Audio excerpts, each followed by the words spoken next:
outside for practicing, which wasn't only a good couple hours. I just slowly, just working on tone and meat, getting the meat.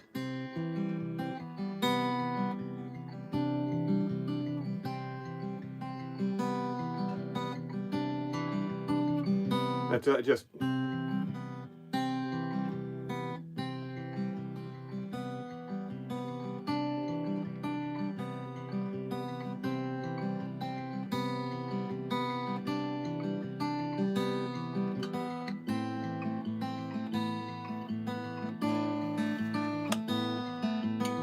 That's it. Just It's good.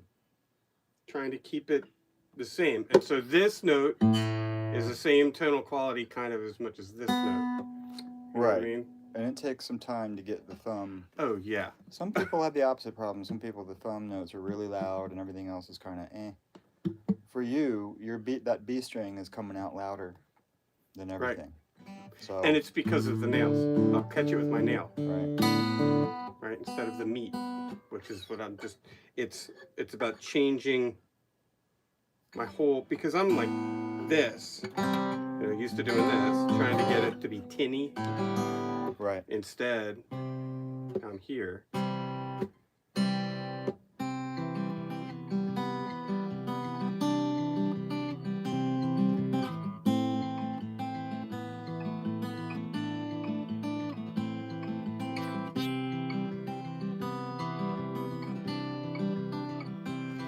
And I can hear the difference when I switch my finger this way. When I start going this way, it gets tinnier, meatier, fuller, tinnier.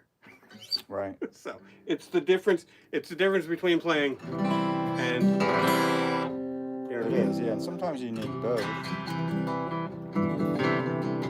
What did you say when you first started telling me about the pick stuff? You said this is your tone knob. Right. Well, along with the thickness of the pick. Right. Okay, so and then you put those together, you got a lot of range in there. Oh yeah. Oh, and something else I've been doing with when I go to Elder Band, I'm taking the amp and I've been cranking it, and then using all volume and tone. So like if I turn everything up, that's a nightmare. But it gives a lot of dynamic range. You know what I mean? Big time. And then trying to figure out attack. You know what I mean? So it's not. It's very light.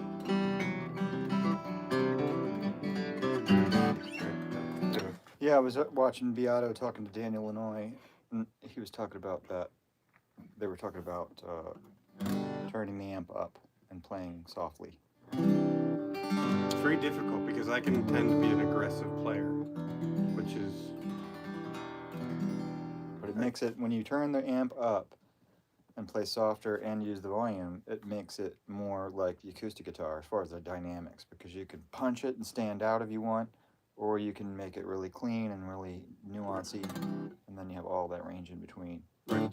If you turn it kind of down and then you get it just right where when you're hitting it, smacking it, it's about right with the drummer. You're gonna be a prisoner of that the whole set, basically, because you're just gonna have a ceiling on. Right. And that's why you turn up and the bass player turns up and the drummer starts hitting harder and then they turn the vocal up and then you turn up and the bass player turns up. Vicious and that's circle. why, because you're capping that you're capping your dynamic range, and then when you can't stand out when you need to, don't have that place to go, you just keep turning up. Everybody keeps turning up. You can only go to 11. So that's what I've been trying to. I'm trying to simulate that bloom I had when I played out that one time. Now it's a different amp, but same theory. You know what I mean? Oh yeah, totally.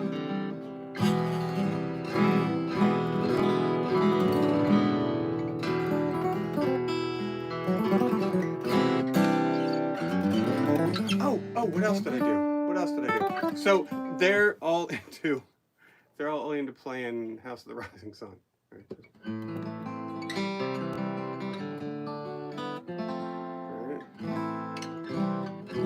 Right. So I started going, all right, well, what would Todd tell me to do?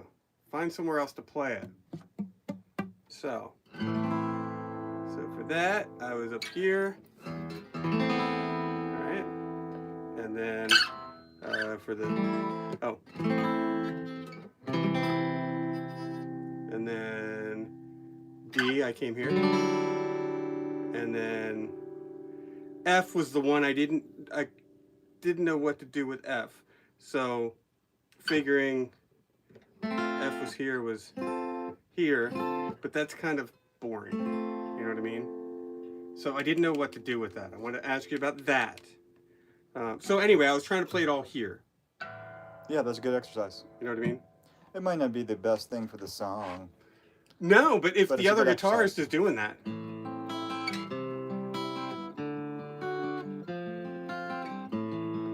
Right. There's no sense in doing the exact same thing Right. necessarily. So then I'm trying to do something different, you know, with that.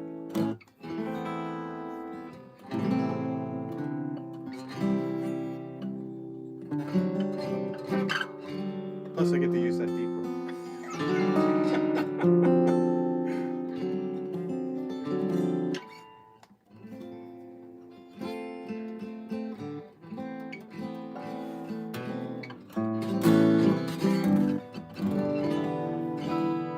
Okay, so these are the things I worked on. That figure in House of the Rising Sun is actually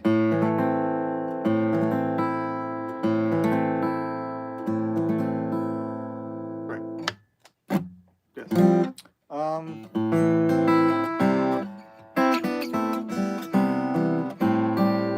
Oh, so anyway, can I have another F for that? I don't know a different voicing.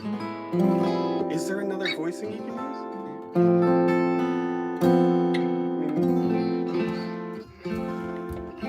I mean, that you could use that, I guess.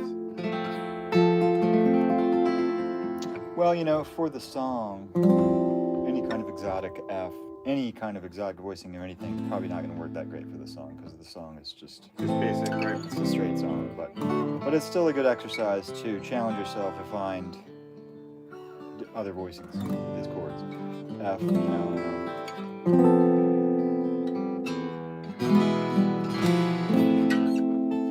So then what we do is, when we're playing it, we'll trade off. And he gets to do a lead for a set, and I'll do a lead for, you know, for verse or stanza, whatever it is. And then, so that's helped too, because I've been trying to I'm terrible at, so say if it's in A, right? Like, that's a generic opening for me. It's a start. And I'm trying to not do that. I don't want to start there anymore. Start somewhere else. I'm gonna start up here. Something. Just not where I normally start. Are you talking about like, if you're doing a solo Yeah. in the key of A? Yes.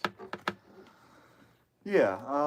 So I'm just trying to. If you're doing a solo on the acoustic, Oh, these are all generally, electric. yeah, these are all electric. Yeah. Well, on the electric, it's a different thing. I don't know. I mean, it really depends on the song. You know, I take that in consideration. We play a lot of different. We played a wide range of stuff, and a lot of some. You know, so there are some songs where I'm just like, I'm not. There's just no point in taking a solo on a song like this because it's just Right. whatever.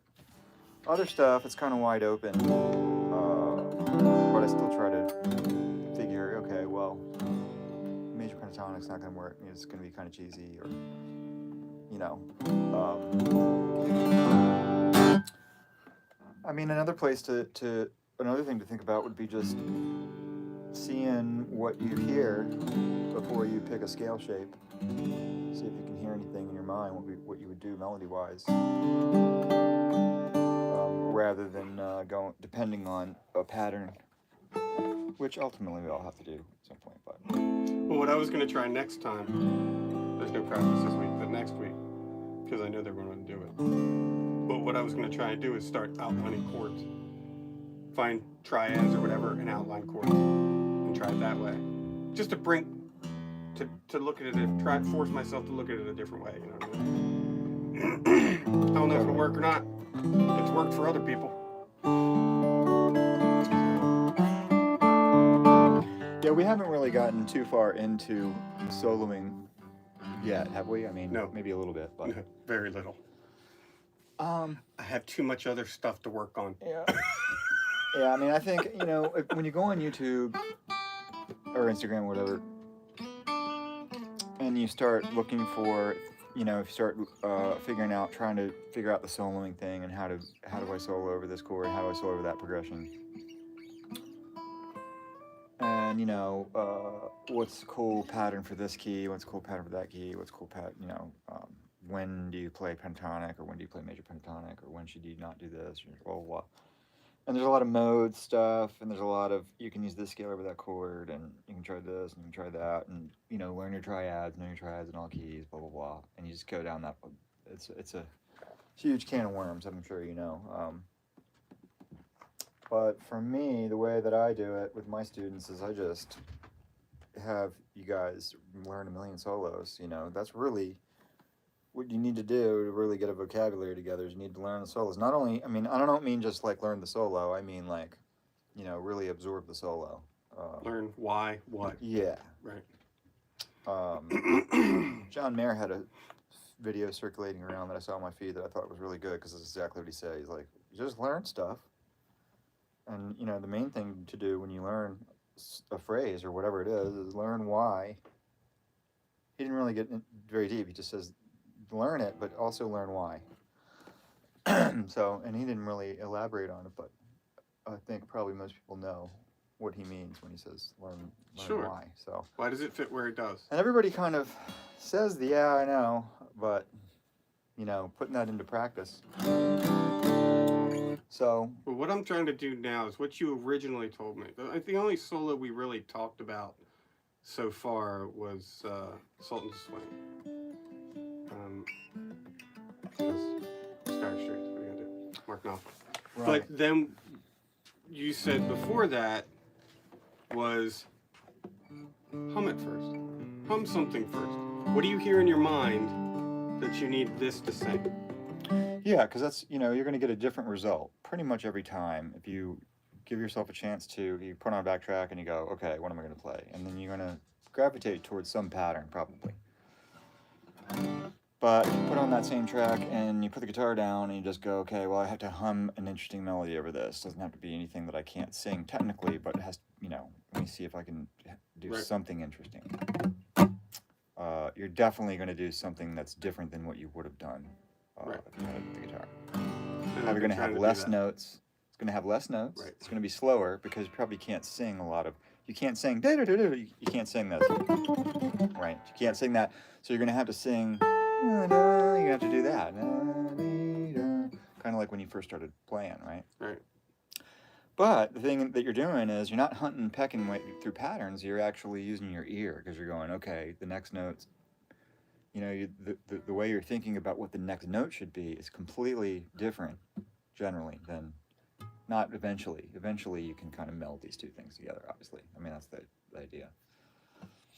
But yeah, the way you're thinking about that next note is different than when you're looking at your fingerboard and you know that, it's very easy to just play the next note of whatever scale the key you're in. So that's almost too much of an easy fallback to know that, well, I can, if it's A minor, okay.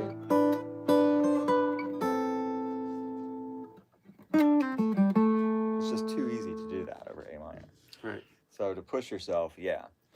But so learning solos is going to be the other thing that gives you a lot of ammo to use. We've talked about this a million times. But you've got to learn a million of these.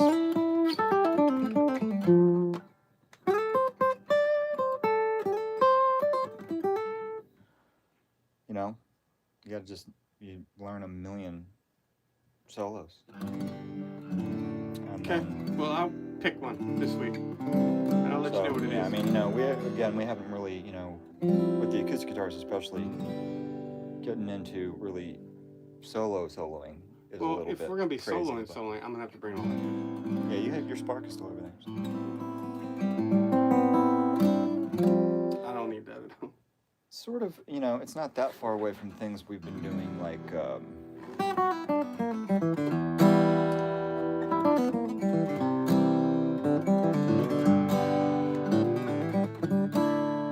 where we're lines connecting chords with lines, you know. Right. I think we did that not too long ago.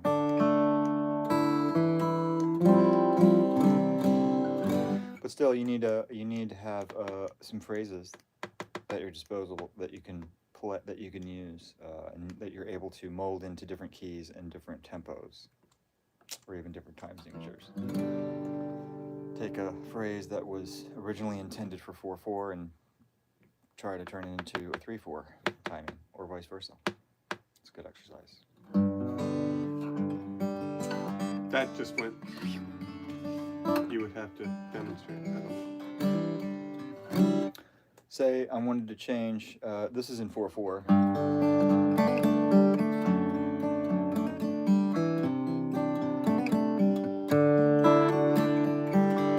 Right. 1, 2, 3, 4. 1, 2, 3,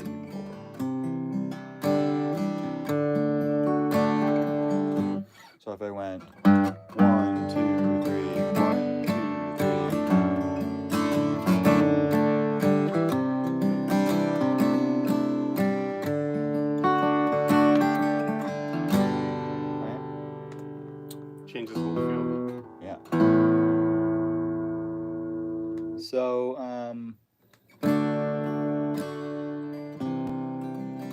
if I'm playing, if somebody presented me with this backdrop, different key, it's a different tempo, it's a different key, it's a different feel than Wonderful Tonight. So it's this. Right, so I have that, that's what I'm dealing with. So I want to be able to draw melodies from Wonderful Tonight somehow and make them work over here. Right?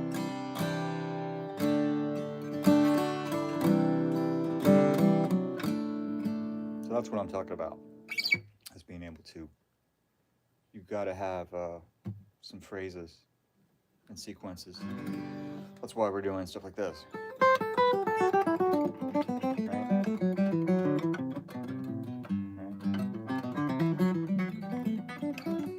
You're going to find those things in solos that you learn, depending on, you know, the artist and the genre. But those are going to come up, right? And that's why we do those, so that we're, you know, when we hit a pattern or a sequence like that, we've kind of dialed it a little bit already. So it's not this huge mountain that we have to climb in order to play the solo.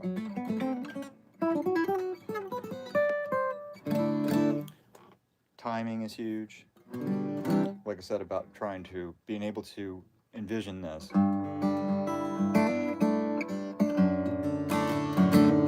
Right? You recognize it when you hear it, but to be able to do the math in your mind to change a feel pretty drastically like that. So, for instance, let's take another one. So, what was the song that we talked about when you first came in? Rising Sun. What time signature is that song?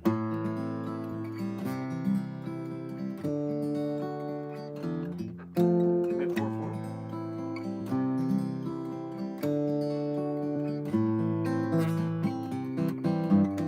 3/4. Right. I was trying to get that point across to you there. Okay, so 3/4. So how would you phrase that? You know, turn that into a 4/4 lick. You do it.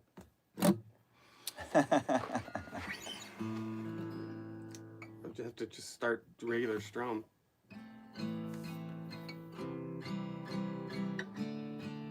Okay, that's a good start. It starts. You know what I mean? It gets your brain thinking a little bit differently.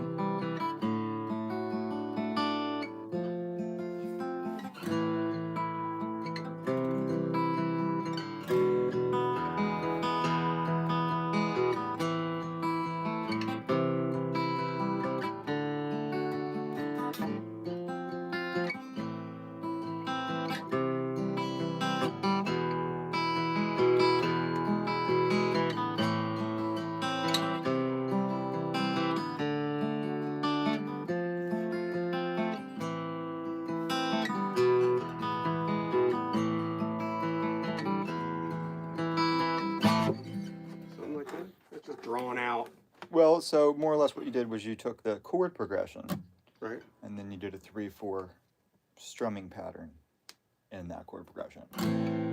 Right? 1, 2, 3, 4, 1. Right. And then you can start going. Right. But you didn't really ever directly deal with. No.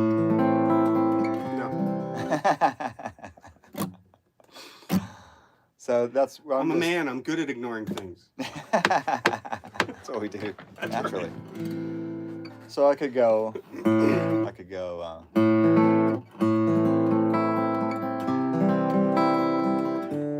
Right? Okay. That would be one answer. But you see where I'm going with that, Yeah. right? Yeah. So that's what you need to be able to do that kind of math with everything and be able to take anything that you've done, any kind of sequence that you've done, and you be able to adapt it to pretty much anything. There's limits to certain things, I guess, but that's a big one, and those are tough things to quantify exactly and show you. Go, this is how you. It's got to be. There's a convert feel this. in there too. Yeah, you know. You got to be able to feel it, and that, like I said, the only way for me to do that originally would be, I'm gonna have to play the 4 quarter notes and just see what it is, and then fill. But I would never Right. think to.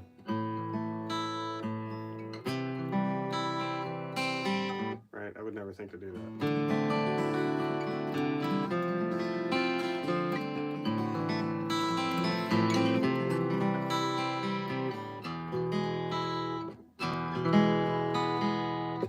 Right. No, You would, and you will, but eventually. But yeah, so that's really the point, is being able to do that. So you just, all the stuff that you learn goes into the pot. I have a lot of students that I'm dealing with. We're doing soloing, and I have one guy in particular that you may know. Do you know John B? I know you might have met him when we were taking at the store, but he's a pretty good player, He's got a lot of nice gear. He takes hour lessons, and he just wants to solo and improvise better. He knows basic stuff. He knows pentatonic patterns, but his big struggle is rhythm. I'll put on a track. He'll play a couple things, and he'll go do do do. And he'll play a really nice phrase, and I'll go okay. Play that again. What you just played. He has no fucking clue. Oh. So Jimmy Page. That's a huge thing. Yeah. Never play the same thing twice. Yeah, but really, I mean, he has an idea of what pattern he was in, and he can sort of do the general idea. But what he really struggles with, he doesn't know what beat he came in on. He doesn't know where he started the phrase. So, and then you realize how important it is to a phrase. I can't say that I would either. You would, yeah. Well, so that's what we're really talking about. This is this whole thing. To be able to convert that feel, you really got to have a good sense of time. Not just be able to keep time evenly, but I'm talking about like the sense of time. Just like you're building up the sense of harmony when you hear chords now, where you're hearing deeper, you're hearing things in chord changes that you didn't hear. Maybe you heard them, but you just weren't tuned in. Right. Same thing with the rhythm thing. You know it, you're familiar with it, it's there. Like you just, it's just you're deepening your sense of it. So yeah, you need to know. You need to, if you play a phrase, you need to be able to play that phrase again, just like you played it. If you can't, then you really don't. Then you're depending too much on serendipity, and you don't really know what you're doing. Which is not the worst thing in the world. I mean, I don't mean that like you don't know what you're doing, but you know what I mean. Right. You don't really know what you're doing. You're not really super aware of how you're plotting your way through a phrase, and maybe you're just playing whatever because you're just trying to get to something cool, and you're just it's a balance, right? I mean, when you're improvising event, I'm sure if I was on stage and I was playing a solo and I had kind of room to kind of build a really big solo, and by the end I'm kind of zoned and I'm like, you know, I'm just going, you know, and if somebody just came and went, psh, play the last 5 minutes back just the way you played it, I probably wouldn't be able to do Right. that. So I don't mean that. I just mean under controlled circumstances. Put on a Replay. groove and play a phrase, bow, you know, and then play it again. Okay, I know exactly what I did just there. So yeah, I don't mean just limitlessly remember everything. Now, the phrases I know. Right. I get it. Right. I know that. I'm trying to push myself to. I don't know the right way to say it. I'm not trying to be serendipitous. I'm trying to be. But I suppose you have to be. Sometimes you have to. I'm trying to approach it logically because this is a mathematically based instrument, right? Music is mathematically based. Get it. But I'm trying to figure out where the logic and the feel meld together. Yeah, that's really the magic of it. You know, improvisation is half stuff you've played before and half new territory. I mean, you're trying to, you know, that's the balance. It's like, you know, the tightrope that you walk between repeating yourself, like I'm fucking over the edge. repeating yourself with planned, pre-planned stuff, right, and stuff that's just kind of fresh and just like, I don't know what I'm going to play next. Ooh, that was amazing. That kind of thing. I mean, that's where we're all trying to go. Right. Is that place where it all is just kind of happening. And guys that, you know, the kind of, you know, great players that we know, like Danny or Robin Ford or whoever, they're always able to get there, you know. Every time I see Robin Ford, he's never not in that perfect flow of where he's just, fresh stuff is just coming out of him like, no big deal, you know. He just knows how to get there every time. So, you know, and he's learned, you know, if you think about the amount of material he's absorbed, that's really the most blunt way to put it is like absorb material. That's what you need to do. You just need to absorb as much material as you possibly can. Not just, and like I said, not just listen to it and go, oh, okay, got it. You really like, you know, absorb you need to it. Put your hands on it. Yeah, you really need put to your mind on it. Understand what it is. Yeah, exactly. You know what I was listening to the other day, and I thought they were very interesting chords. I don't know what they are. I haven't sat down and figured out. Mirror in the Bathroom. By who is that? Now, see, you asked me. Now I can't tell you. Give me my phone. I'll tell you. I'll tell you what it is. Mirror in the Bathroom. Mirror in the Bathroom. Yep. Songs. Oh, my speaker's on. So. There we go. English beat. If you listen to the chords that he starts using.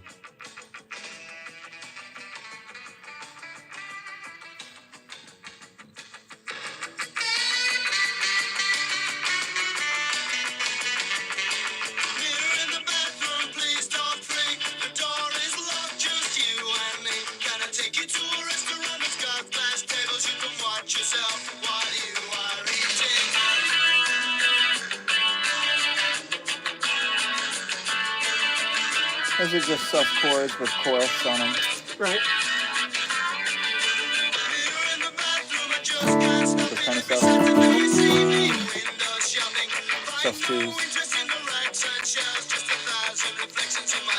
It sounds so much more magical when you don't explain it away.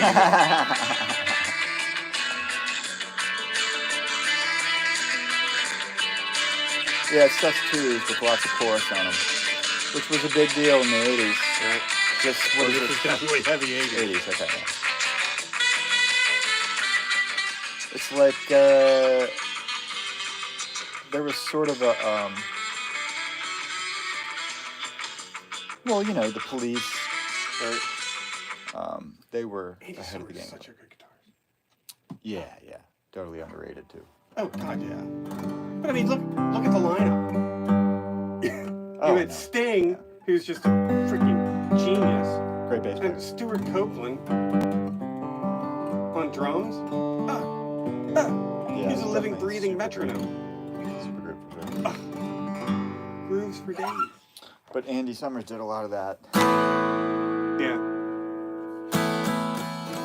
Delay. Yeah. He went way. Have you heard anything he's done lately? Mm-mm. He went way, way, way heavy jazz kind Yeah. of stuff. I knew that's the direction he was going. Which makes sense. Just that heavy, heavy jazz like that loses me because I don't understand it. Yeah, you know, if you didn't listen to that stuff growing up, you know,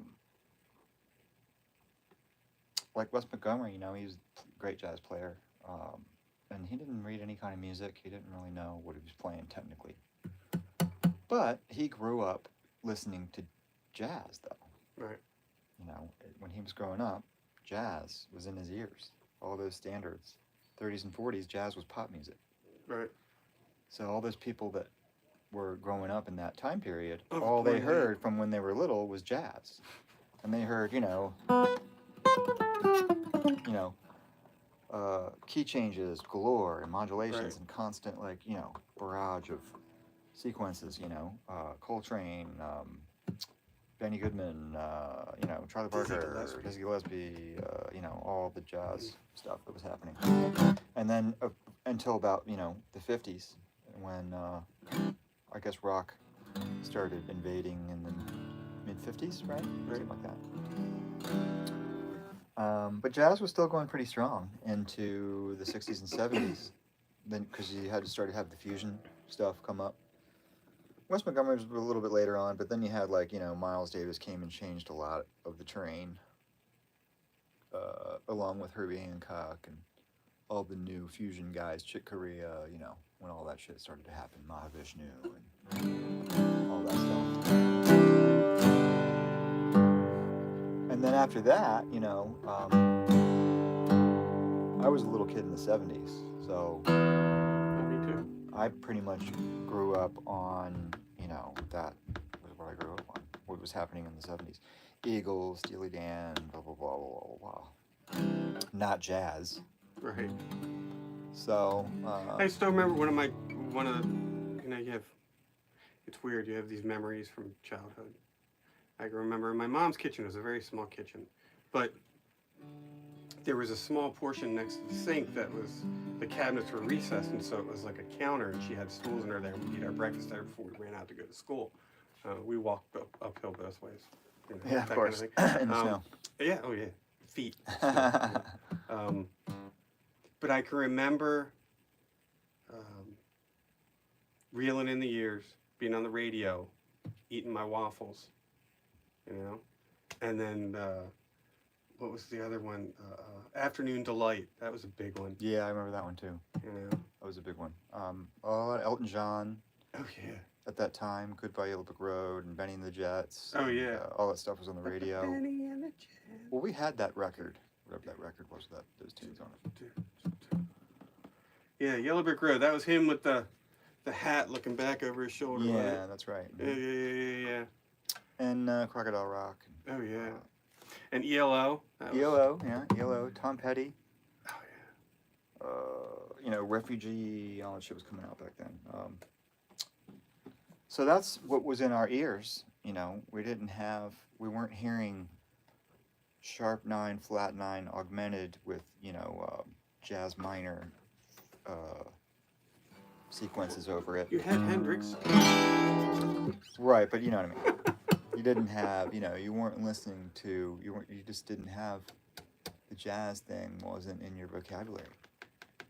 Right. So that's a thing. So when you get into jazz, which I did in my early 20s or so, I started getting more interested. And there was no way to rush into it. I really had to just listen for a while, for at least a few years of just kind of tuning in and listening to stuff before I could really go, okay, how am I going to, actually play this? Or how am I actually going to, solo over changes like any of these guys that I'm listening to? I knew it was going to take time. And even if I knew, well, I could learn to read, I could go take some classes, but I just started listening.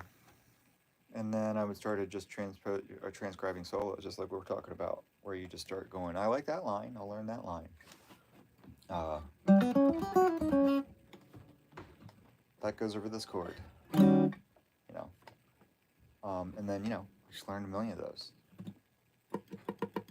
It's a very slow and arduous process, but. So there's a lot of monkey see, monkey do.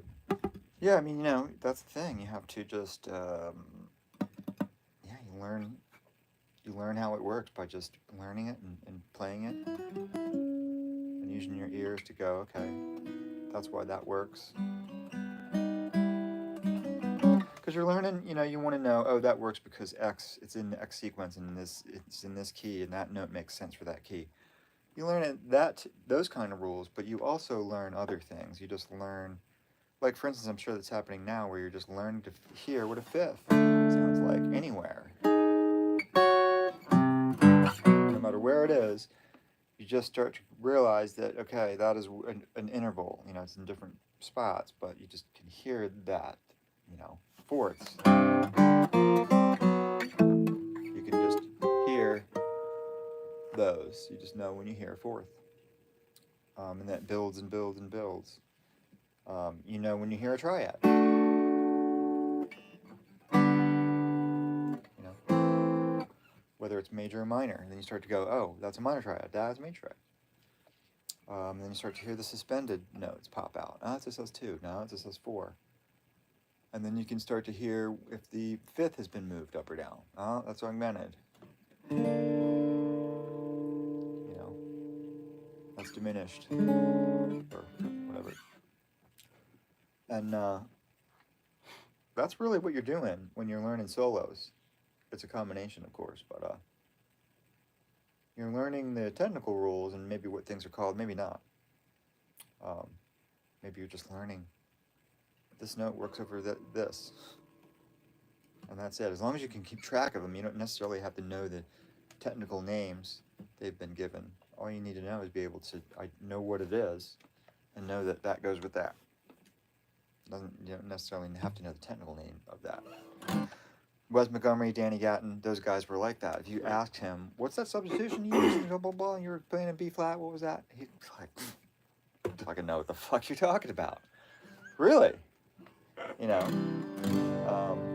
he didn't. He did, but he didn't know it in a way he could explain it to you. Right. He could show you. Right. And no, he just knows that works. But he doesn't know the name for it, and it doesn't really matter unless he's a teacher. Then he needs to know the name for it. He needs to teach to you. But he was still teaching people. But I'm sure he probably didn't take on just any kid. I would venture to say no. If you came in and you had some formidable skills already, he might be like, okay, I'll show you some stuff. So, maybe, yeah, I guess this lesson's kind of turned into more of a conversation, but Well, sometimes those are the we've best had lessons. these